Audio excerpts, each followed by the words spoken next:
اپنے گھر میں وہ سارے کام ہمیں کرنے چاہیے جو اللہ کے نبی صلی اللہ علیہ وسلم اپنے گھر میں کیا کرتے تھے۔ ہم اللہ کے نبی صلی اللہ علیہ وسلم سے افضل تو نہیں ہیں۔ اللہ کے نبی صلی اللہ علیہ وسلم اپنے جوتے خود سیتے تھے، اپنے کپڑے خود صاف کرتے تھے۔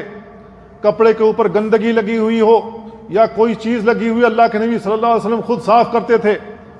بحیثیت شوہر کے اگر ہم یہ کام اپنے گھر کے اندر کرتے ہیں تو آپ کی شان نہیں گھٹ جاتی؟ ام المومنین عائشہ رضی اللہ تعالیٰ عنہ سے سوال کیا گیا، ما کان النبی صلی اللہ علیہ وسلم یصنع فی بیتہ، اللہ کے نبی صلی اللہ علیہ وسلم اپنے گھر میں کیا کرتے تھے؟ قالت کان یکون فی محنت اہلہ، وہ کہتی ہیں کہ اللہ کے نبی صلی اللہ علیہ وسلم اپنے گھر میں اپنی بیویوں کا ہاتھ بٹاتے تھے۔ فَإِذَا حَضَرَتِ الصَّلَاةُ، جب نماز کا وقت آ جاتا، خرج الی الصلاۃ، نماز کے لیے نکل جاتے تھے۔ کیوں؟ اس لیے کہ اللہ کا حق مقدم ہے۔